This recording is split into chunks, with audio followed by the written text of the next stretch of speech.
Wow, ang ganda ng panahon ngayon. Tahimik. Maririnig mo lang mga huni ng ibon. Malamig pero hindi masyado. Mag-grocery ako sa Asian store.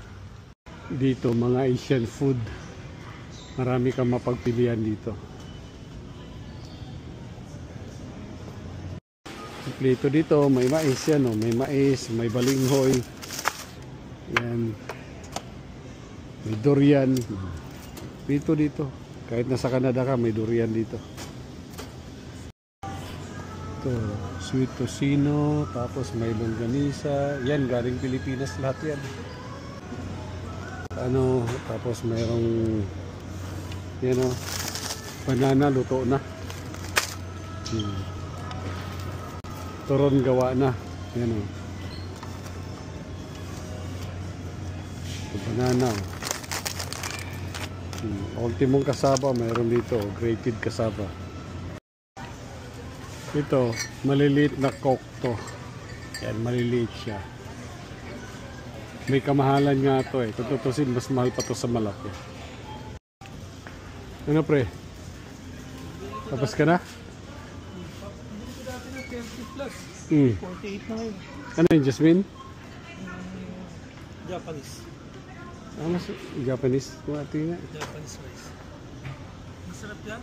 Oh, masarap talaga pag Japanese rice. Ginagamit ko kasi ganito, Calros. Ito yung ano ko dati. Ito yung pinili ko. Kasi naka-sale dati. 30 plus lang. Mura siya kung 30 siya. Tapos magkano siya ngayon? 48. Mahal siya ngayon 48. 18 kilos. Mahal siya. Japanese rice kasi ito. Masarap nga pag Japanese rice eh. Yung binibili ko Calros, masarap din.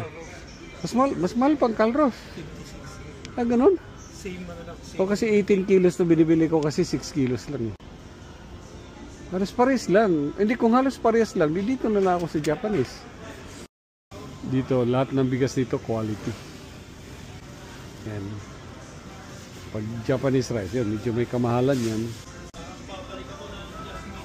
Jasmine? Jasmine kasi hindi ako nasarapan, pero mabango siya, pero hindi ako nasarapan.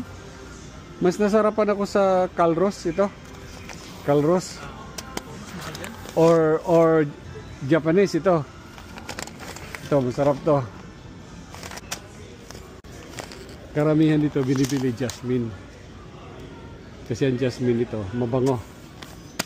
Pero ako kasi ang gusto ko sa Calros rice, yung buo siya, buo yung butil.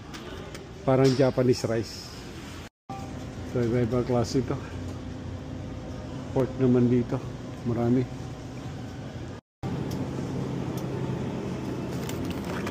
Ito sana masarap. $17. Kaya lang taba. Dito na lang ako sa Bulalo.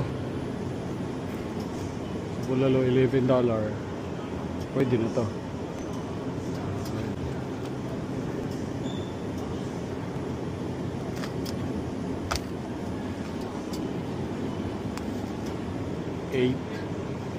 Pwede na yan. 11 plus 8, $19.